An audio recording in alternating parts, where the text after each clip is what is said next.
少少，我从家中带了些伤药，要不要赶紧给臣妾夫人用一下？多谢罗公子，可此处不宜久留。我担心这只是贼匪的一小队斥候罢了，之后会有大队人马将至。此处空旷，我们若留在此处，一定是腹背受敌，所以我们要尽快离开才好。对了，罗公子，我记得你曾说过你大兄给了你父亲上路的地形图，可否给我看看？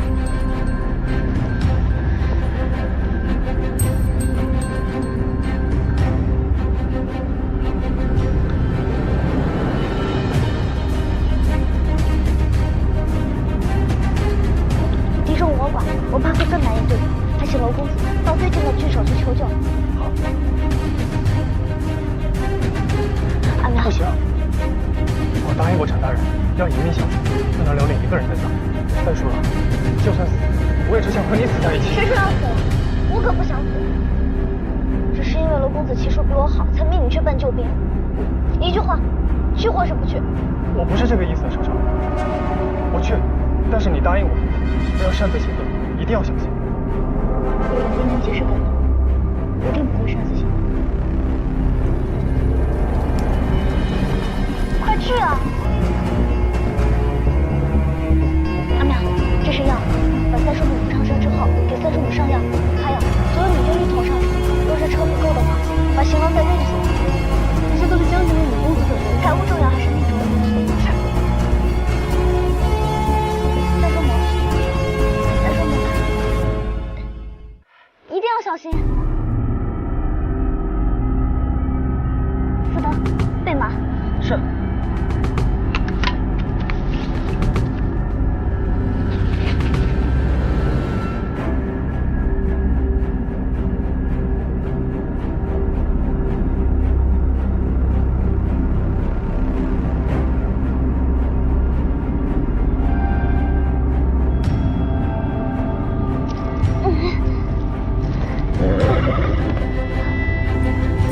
女公子，咱们往何处去啊？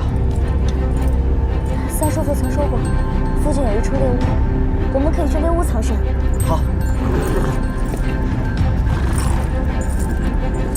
良驹最系人心，你惧他，他便弃你；你墙上有他，他便为你。驾！驾！驾！驾！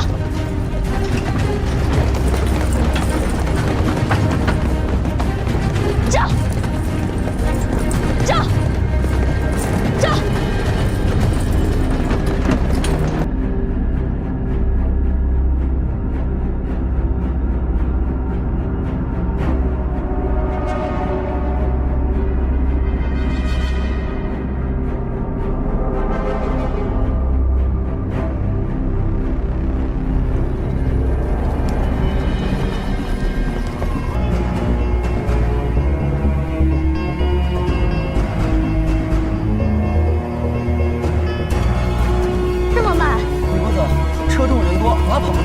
那就将所有财物全部留下，所有人都保护好自己，不准给我死了。是。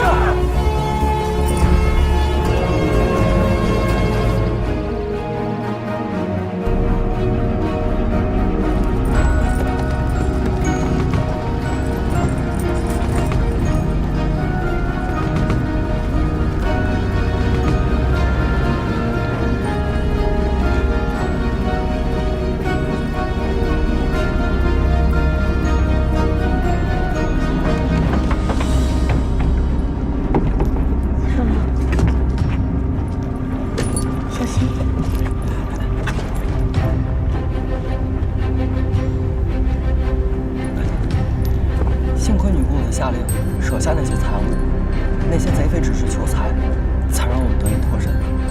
想来他们得了钱财，该不会再纠缠不休了吧？他们要是一心为财也就罢了，但他们若是另有所图，我们还是要谨慎应对才行。副等，您立刻带人去砍些竹子，按我吩咐布下机关，快去！是。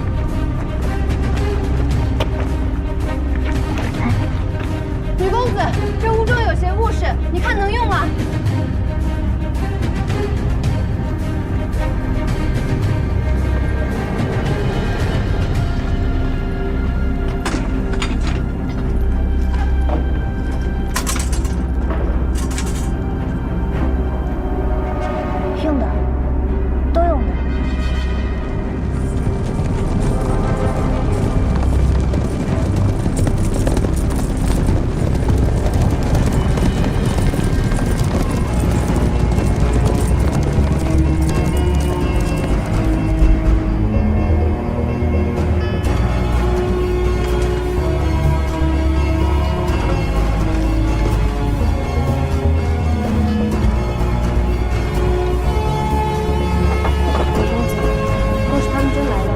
骏马真的拦住他们吗？能拖一时是一时，若是能撑到援军来，我们就能活下去。牛牛，你站这么起来干什么？你这样太危险了，这万一贼匪来了怎么办？三叔母，你怎来了？此处危险。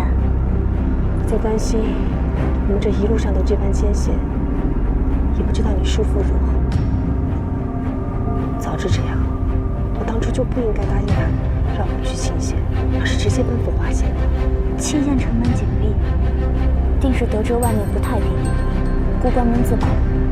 三叔父现在在县城里，其实反倒是安全。如今，我们还是担心自己吧。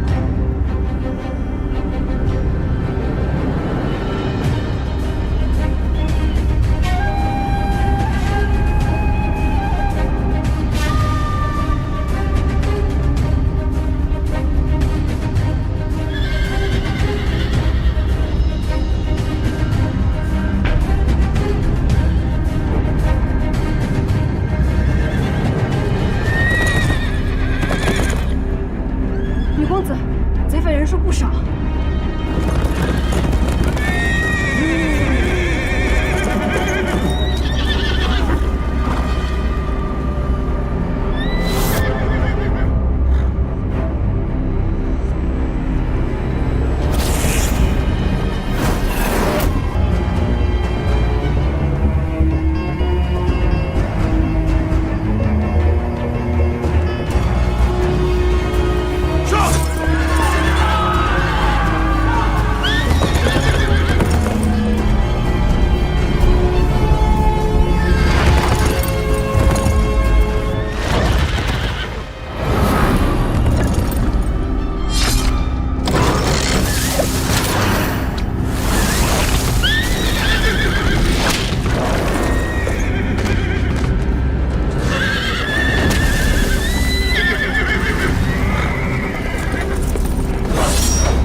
什么？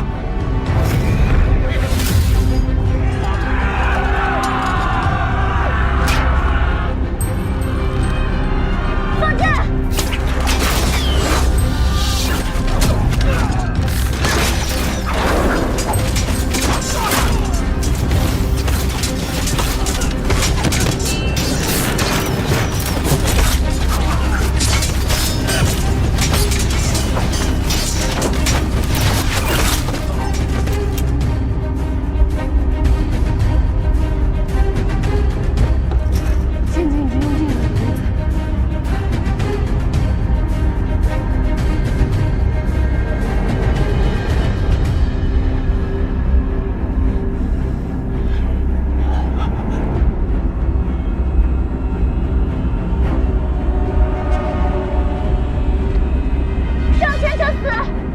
那也要看看谁先死。撤！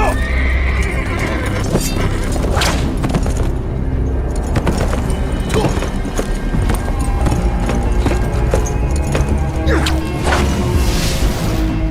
女公子小心！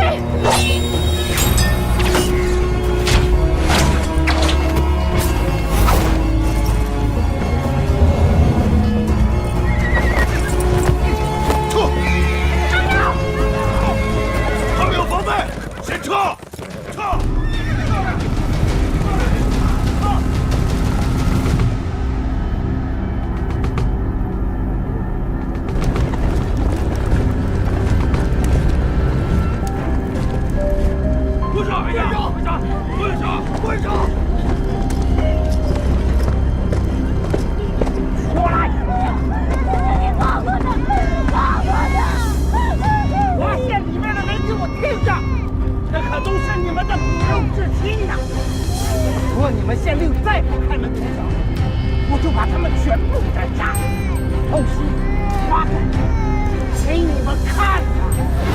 放我的，放我的！我给你们救上，我给你们救上！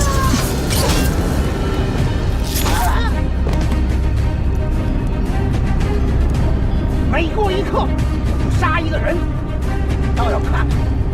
们华县的城门老路，还是这些贱民的脖子老路？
华县的好儿郎，备好同志，我等出城后便焊死门栓，不全前贼匪，不得开城。誓死下地！誓死下地！誓死下地！开城门！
了县城陈家阿叔来了，把这个交给他，对他说：“华县的百姓日后就托付给他了。”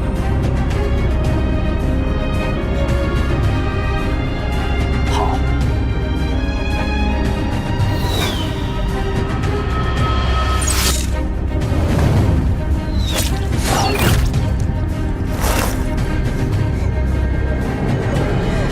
少主公，刘冷剑，没伤到吧？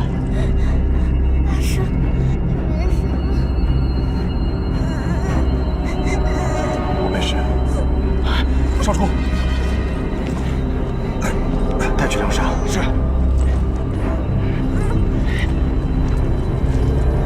少主，咱必须即刻前往圣山的驻兵大营，只有医师才能处理这么深的伤口。贼匪看到辅助逃了围城的反常，一部分所中，我已派重兵去围剿，绝对令他无处可逃。阿司令，交给即将到任的县城。少主，这即将到任的县城是程氏将军的三弟程直。听闻此次随行的女眷还有程家四娘子。你说随行的人还有谁？程家四娘子程少商。程直一行人早已出发，按说他们昨日便该到了。反正谋逆，周围难免还有同道。少主，属下担心会不会遇到。少主，带一队人马随我沿路查探，遇匪剿匪，遇敌杀敌。快！少主公不是受伤了吗？这是又要去哪？闭嘴，快救人！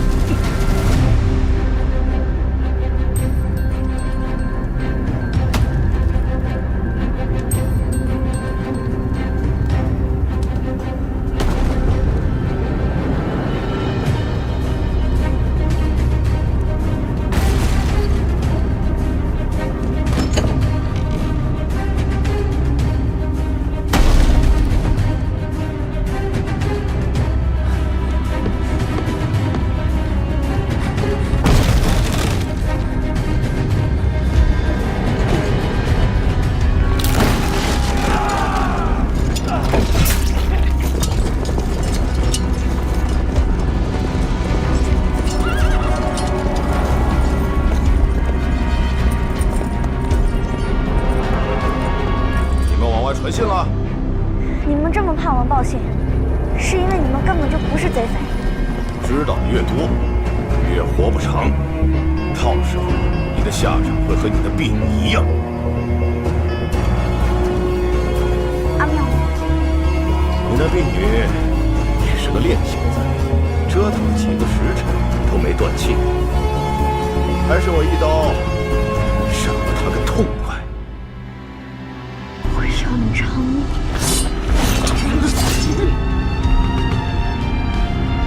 给我射！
伤是何人为你包扎的？啊，程四娘子罢了。这小女娘好生厉害，又是血家又是残肉，也不曾害怕。是程四娘子为你包扎的？是啊。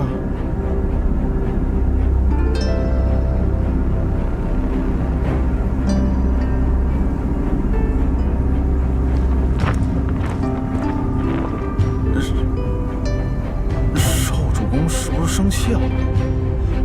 阿兄，我是不是又做错什么事了？你这胳膊与其包扎，还不如断了。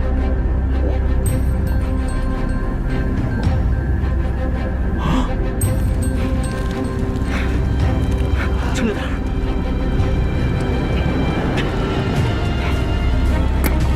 不行，伤口太深了，坚持不住，得用烙铁才行。来个人搭把手来。我来。再撑一下，马上就好。啊，快！撑住！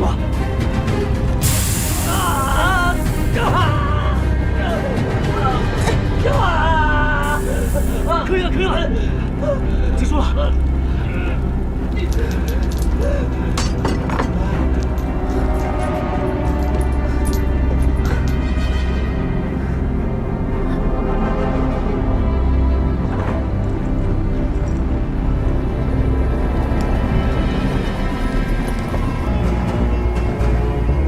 这帕子上沾有安神药粉，若不习惯血腥气味，可用帕子隐藏于地头。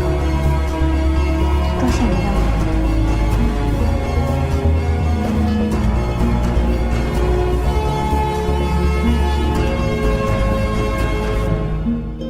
陈娘子不必再怕，已经不会再有危险了。若不是林将军仗义相救，我们也不知能活到现在。小女力量微薄，见将军麾下也有伤者，未免耽误了行军，不妨将伤者将士全部留下，我定会细心照顾。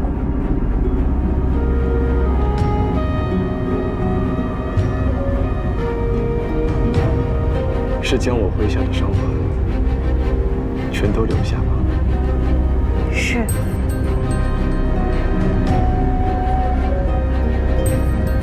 若将军另有筹谋，我等也不敢质疑。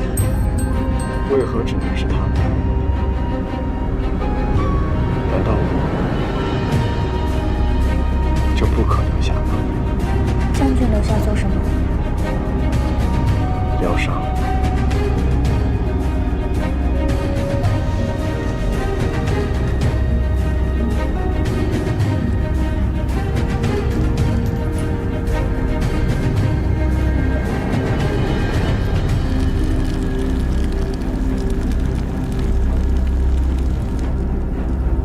少主公一天一夜未曾休整，为了救你们，连伤口都未及处理。阿飞，不得无礼。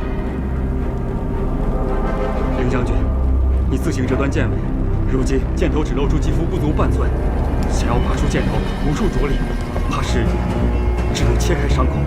那便切，可小的不懂缝合之术，如若强行割开，只怕将军会血流不止。小的只是粗通医术，实在是无法医治将军的伤口，请将军恕罪。少主公再忍耐些，我去找军医。便是再快的话，找来军医也需时日。少主公担得起吗？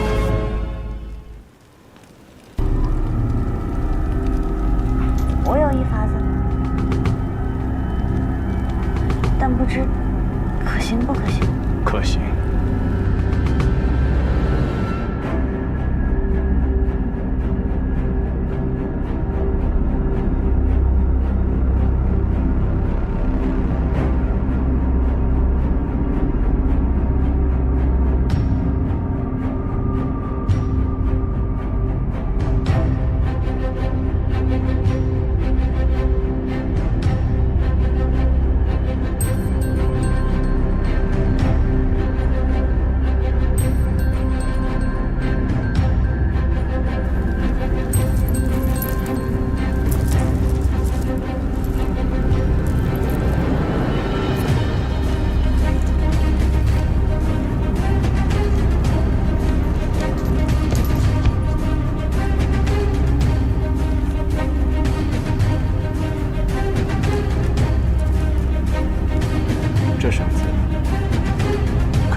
这首山行，我的名字就是由此而来。既然如此，那就劳烦陈娘子。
金铁为险，一直存在董餐馆所看管的仓库之中，如今落入这些人手里，可见都被将军给料中了。蜀定升了2星，这些人偷买军械是想要谋反。外面那些不是贼匪，而是叛军。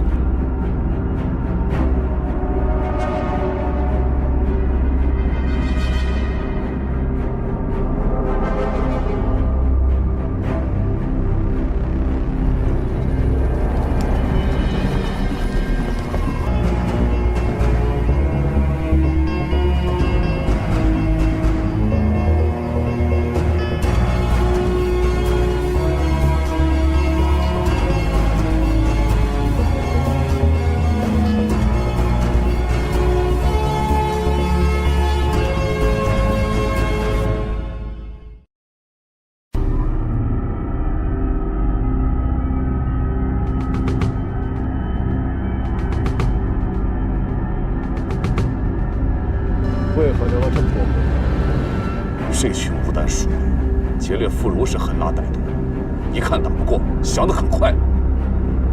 从判必死无疑，可盗用军械，不过是流放而已。你们想定何罪，大可自己选。当真？我们就是盗用军械，这批军械是早些日子别人卖给我们的。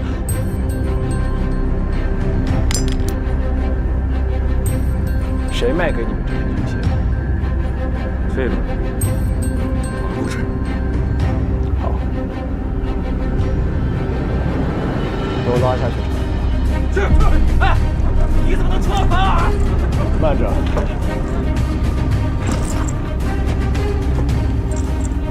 我告诉你，跟你们这种人没有守信的必要。身为武将，你们明知军械对于阵前将士来说如同生命一般重要，竟还敢盗用军械，可谓是罪该万死。我们也是迫不得已啊，是樊昌将军逼我们的。他不满圣上让他镇守楚地，所以才盗用军械，以充军备啊。什么迫不得已？分明就是你们贪恋权柄和财物。明明这一切都是你们自作自受，装什么可怜？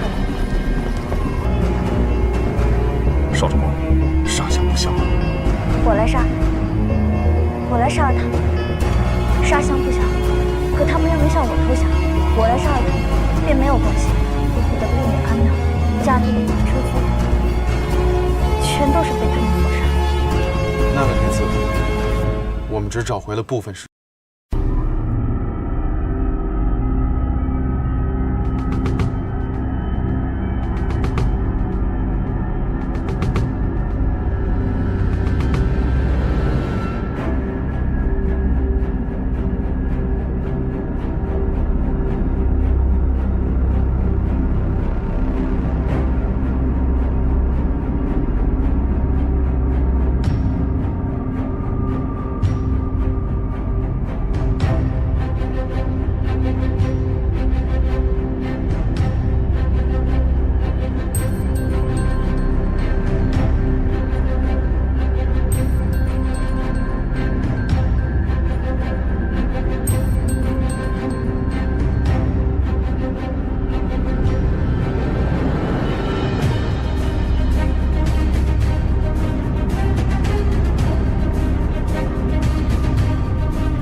今后无论发生什么，我都绝不离你半步。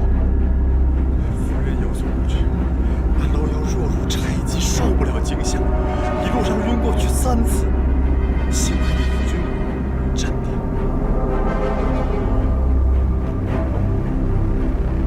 你说，我让你去工作宫，为何这么久？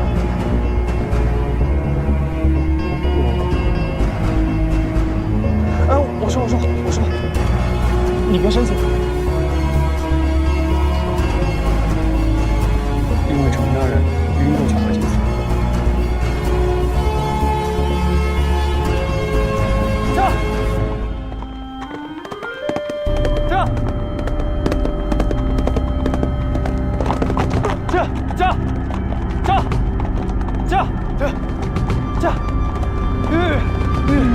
程大人，不好了，少商和程夫人他们遇袭了。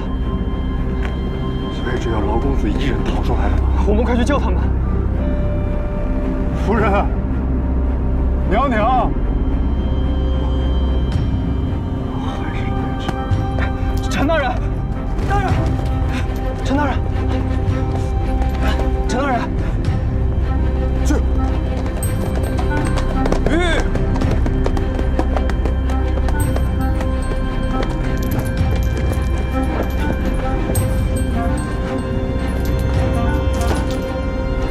陈大人，我们赶紧去找顺华。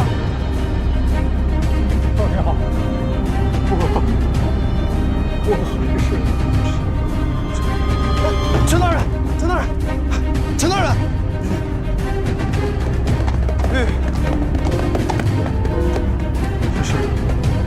这是顺华的东西。陈大人。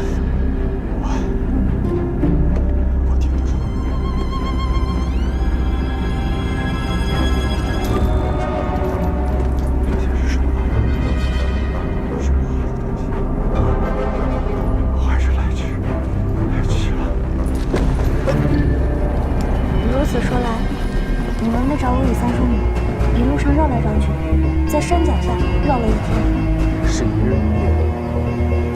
这一路你们都不曾遇到贼匪，这般安安稳稳。想必贼匪都去山上围剿你们了，所以我们这一路都很安全。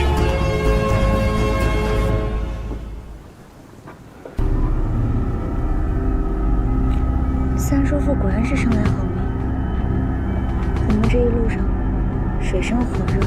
一路被人追杀，我们倒是连皮都不曾破。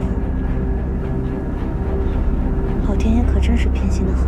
不，少商，你人美心善，自会被上天眷顾的。你看，这不遇到了林将军吗？他还派了黑甲卫保护咱们，他可当真是个大好人。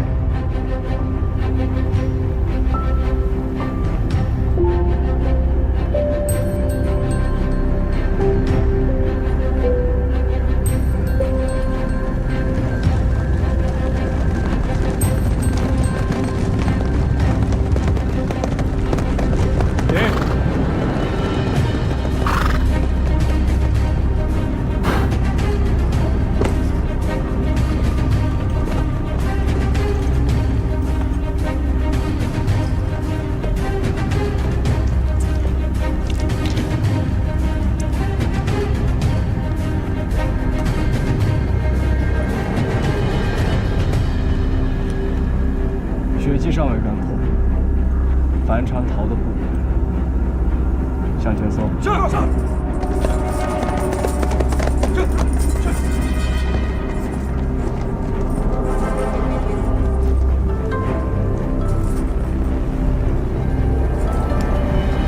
这帕子上沾有安神药，若不习惯血腥气味，可用帕子口鼻滴答。多谢林将军。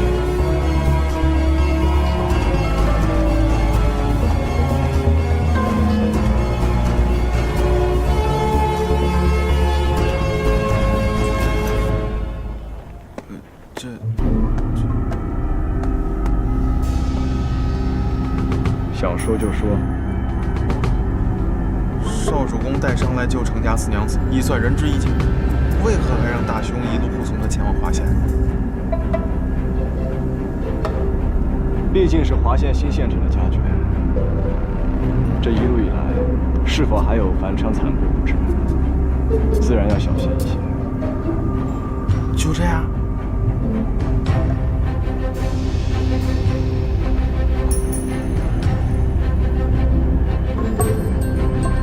不然呢？把手伸出来。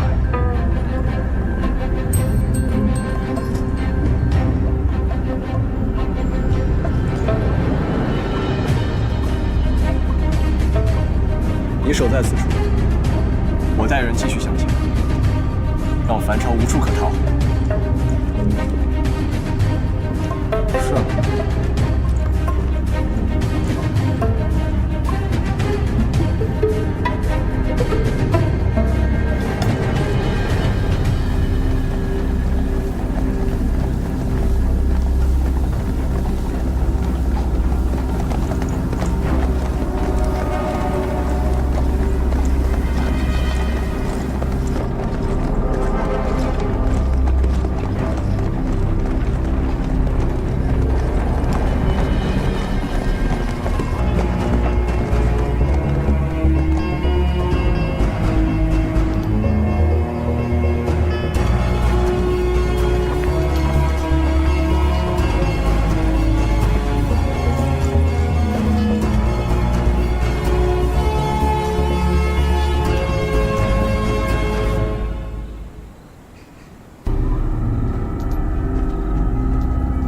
既然女公子已安全抵达华县，卑职便先告退了。这一路，多谢大人。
在下是新上任的华县县城城址，请问程老县令可在府内？县城大人，老县令他怎么了？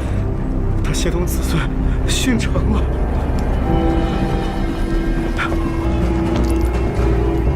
说下去。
丢下妈妈。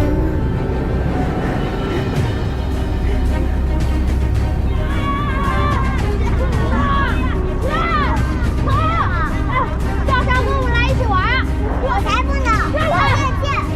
我父兄都是大英雄，他们上战场保家卫国，娘娘以后也要像他们那样上阵杀敌。你胡说！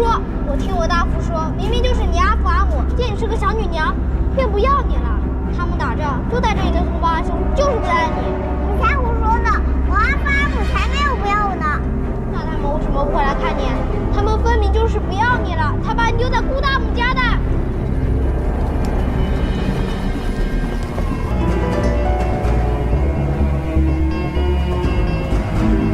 我们不管他，你自己玩。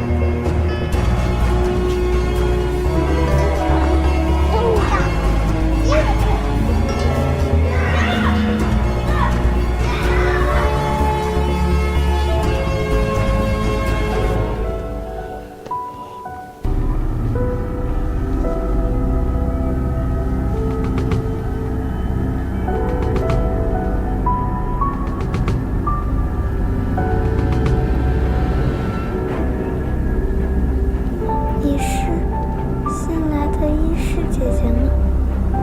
可真好看。新来的县城大人是我三叔父，阿紫是替他来看望你的，也替你的父兄来看望你，他们都好担心你。可是我的父兄，他们都已经死了。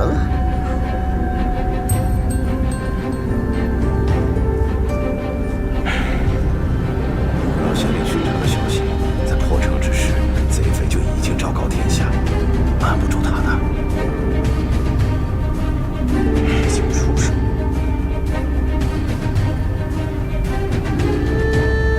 难怪你父兄不是有意要丢下你的，你别怪他们。奶奶不会，阿父和阿兄，他们都是为了救全城的百姓才会死的。所有人都说他们是大英雄，可奶奶不想要大英雄，只想和他们说说话。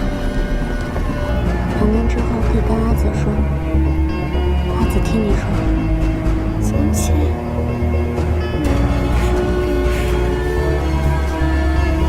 大父都会抱着我，阿婆会跟你讲好多故事哄我，还会把好吃的鱼汤让给我吃。阿紫，可是我这次好疼，好疼。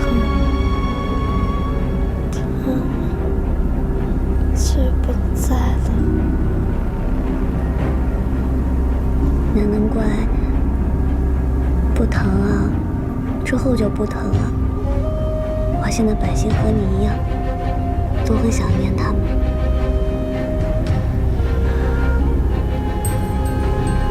儿子，不要哭，我给你吃饴糖好不好？这是阿星临走时悄悄塞给我的。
舍不得吃，吃了就不难受。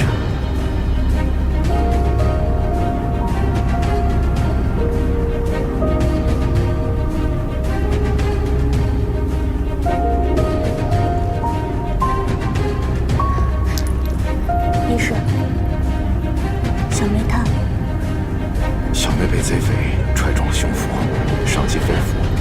每日疼痛难忍，我们已经给他喂服了止疼的药，但他体内的伤应该熬不了太久。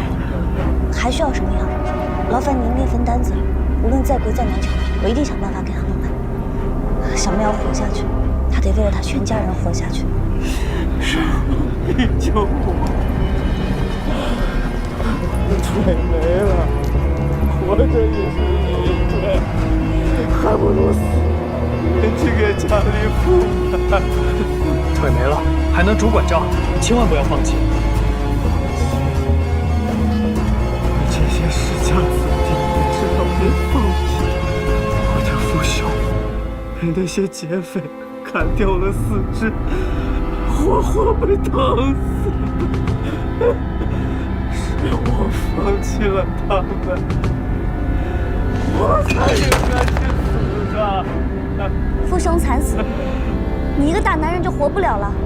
我若是你父兄，定会三更半夜从坟茔里爬出来把你骂醒。他们舍弃性命换你活着，你怎能轻易就说放弃？我若是你，定会好好喝药，好好配合治疗，将来痊愈之后娶妻生子，将他们的人生也一并活下去。拿药来。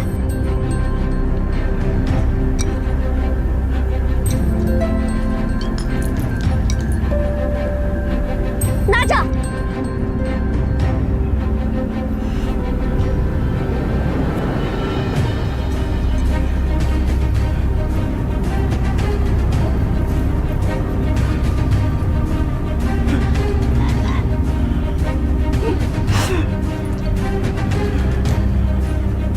他被贼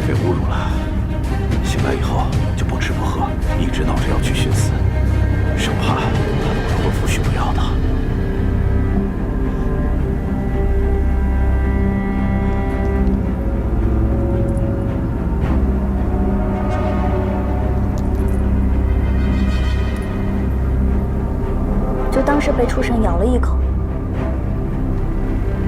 我知你心中难过，但寻死并不是你的出路。我也有身边人被劫匪掳走，可他们连全尸都没给他留。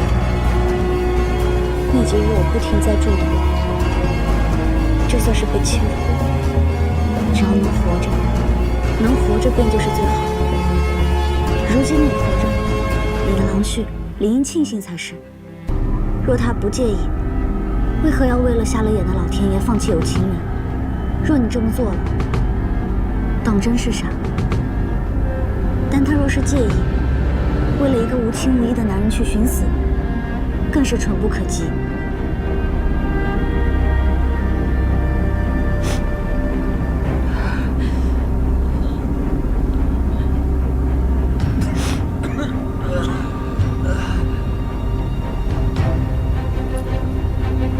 华县遭遇贼匪，我知道你们有的人失去亲人，有的人落下病根，经历了许许多多惨痛之事。可你们知道吗？若不是陈老县令以全家的性命来拖延，你们根本活不到今日。如今陈老县令唯一的血脉还躺在那儿奄奄一息，适才与我说要好好活下去，因为那是他大父和父兄用性命换来的机会。连孩童都明白的道理，你们为何不明白？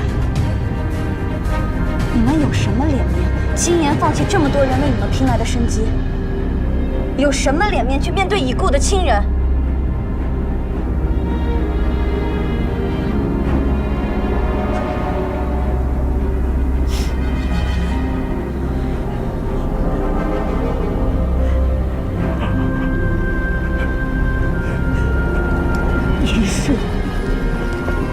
我不怕他，把我照顾吧。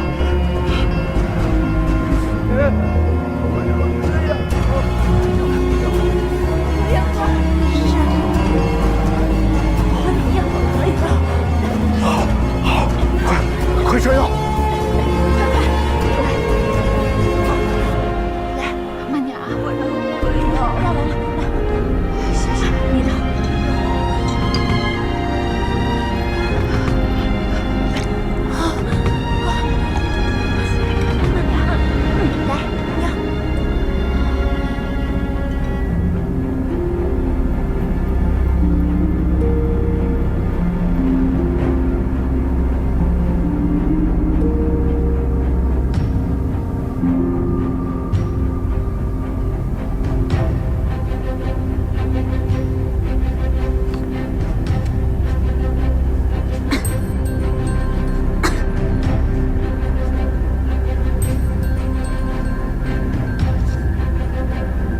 少少，你风寒刚好，真不再歇歇了？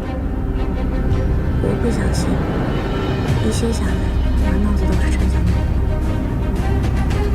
你若觉得累了，便可回去歇着。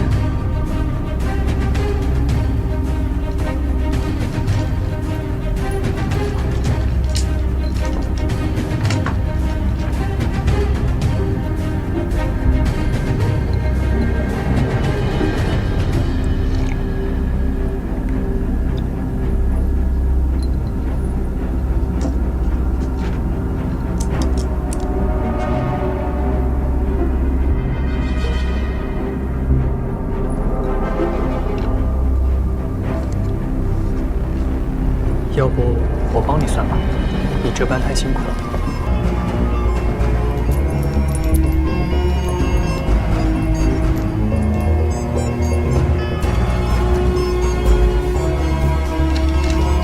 你这人倒是真的贴心。那你帮我看看这个吧。现在府库里的钱只够买30车木材、40车沙土。可外面还有40-50户损毁的房屋待修，这些都不用算，材料根本不够。可30户的府库也只有这些钱了。钱？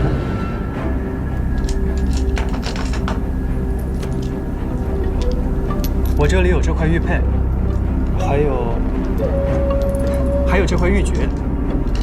我阿母说过，这个是娄家的传家宝，值不少钱。还有这个扇子。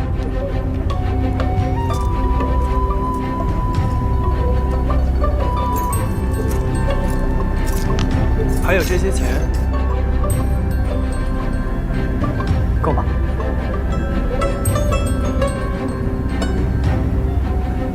我只有这些。这些就是雷公子全部的家当了。我自小大兄教导我，钱财乃身外之物，切勿沾染铜锈之气，因此身上值钱的物件就少。再加上自小万事不缺，身上从来不带银钱。你们这些世家弟子，平日里不为吃穿用度发愁，那你们素日都在忙碌些什么？自是成为端方君子。君子以学以聚之，问以辨之，宽以居之，仁以行之。君子以自强不息，君子以厚德载物。我知道了，就是图个好名声。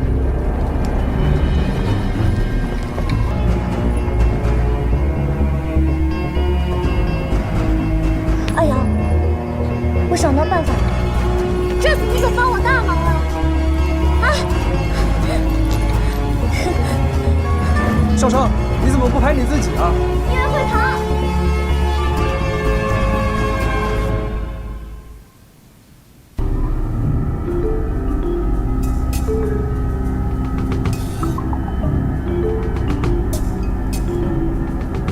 娘娘，你让我为所有捐钱的商国写一份嘉奖书，这不难，但若盖上官印，便是万万不可，荒唐可笑。三叔父，先别着急，你先听我跟你说。这样一来，虽然我们不能悬之以利，但可以诱之以名啊。人活在世，谁不图个好名声？三叔父，你既可挑一些好听的话写，比如“仁厚一心，勤于任事，百姓楷模，大善之家”。只要捐钱超过300贯，我们就赠予牌匾。牌匾只需几贯钱，却能鼓动商贾出钱重建华县。出钱重建华县。三叔父，如此简单的道理，你为何要反应这么久？我是在想，这些算计的小招数都谁教的？这样算计的招数，还需人教？三叔父是小看我这招数，还是小看娘娘我？这么简单的道理，几贯钱换几百贯钱。三叔父，你不会抠门到连几贯钱都舍不得花吧？你看看，哪有半点小女娘的样子？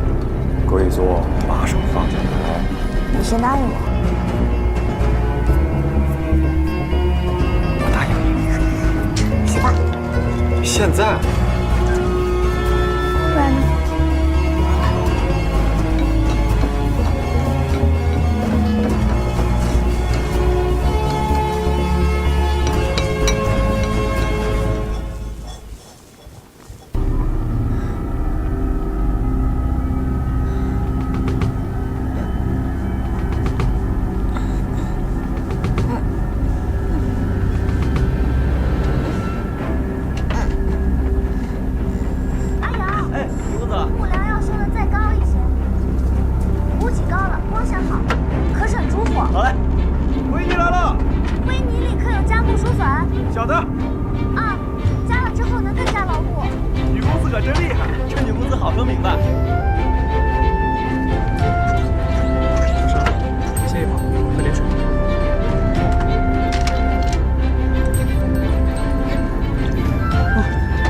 这屋梁画的可真好，还有这屋脊，那这个是什么？还有这个，这个呢？别捣乱！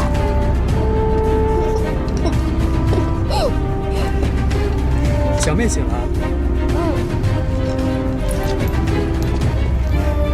你醒了？待我伤好了，很想跟少商阿紫一起盖屋子。少商阿紫可真厉害，什么都会做。那小妹想盖怎样的房子？给我们画出来。好，我们就在阿瑶哥哥的脸上画。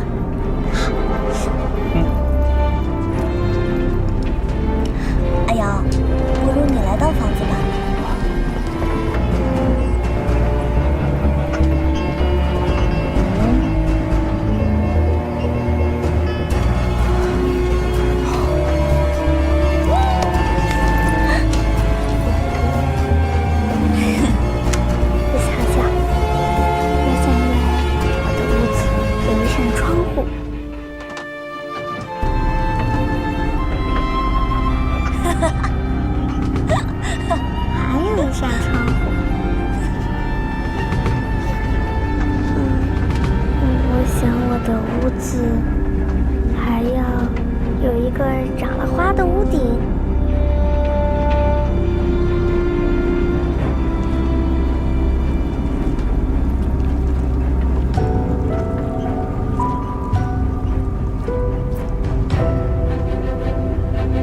我还想要我的屋子的顶上有一只蝴蝶。蝴蝶？蝴蝶？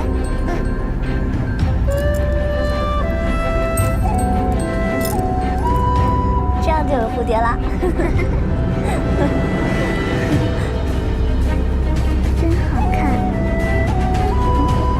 我好想看到华县变回从前父兄们还在的时候的样子啊！到时候少少阿紫一定会修出最漂亮的屋子。不知道我还能不能看到？小妹，一定可以的，一定会的。对，小梅，阿尤哥哥和少少阿紫会让华县变回原来一样，我们一定会做到。到时候新盖的屋子肯定比阿瑶哥哥脸上的房子更漂亮。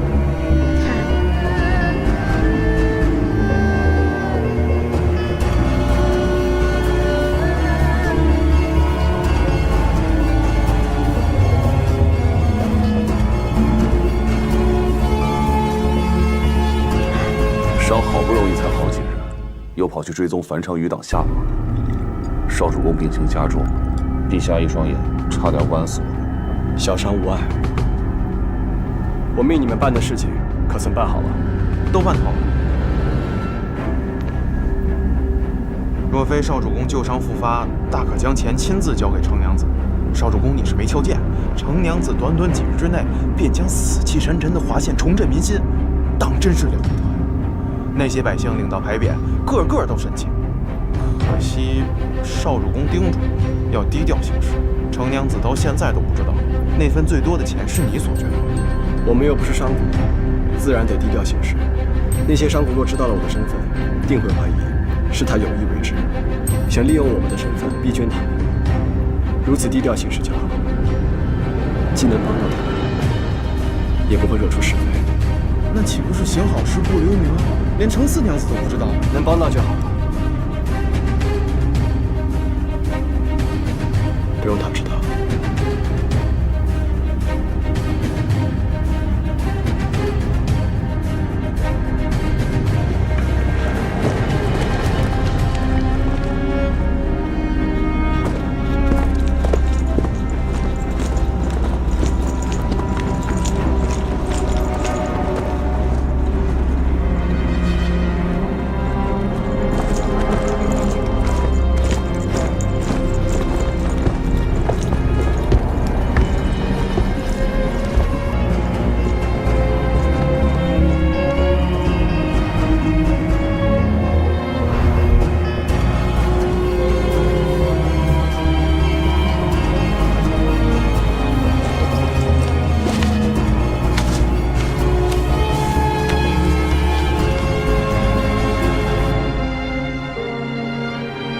至诏华县县令程世成，广善大义，与深明恩重，明师于后世，天下贤大夫敬称也，特追封为2等关内侯。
说，少年在世，当真功名。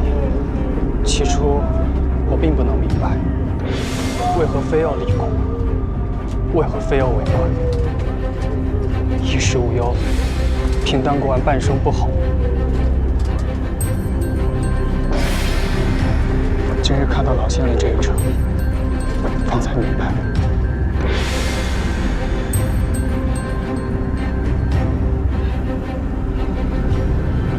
少商，我想做官，我想做像老县令那般心怀子民，不辱世家门楣的父母官。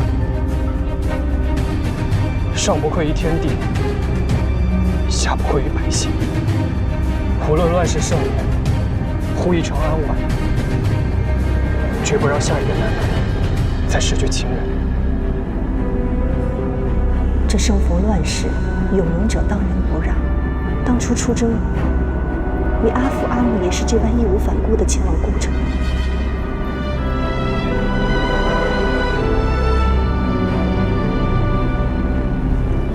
舍弃已是不能成全，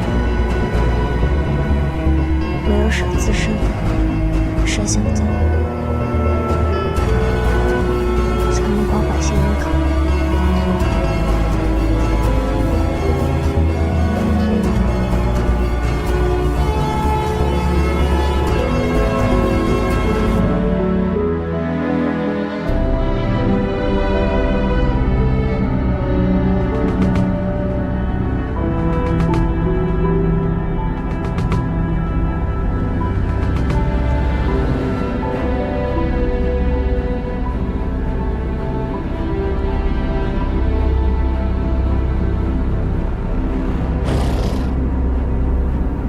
父子，好容易才到，这是要去哪儿？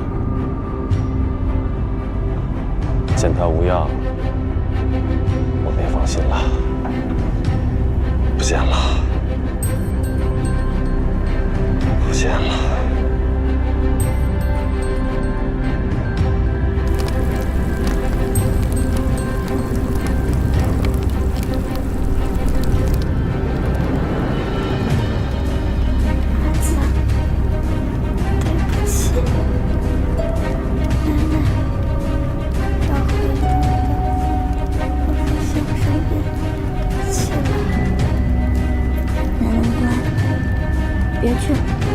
别去父兄身边。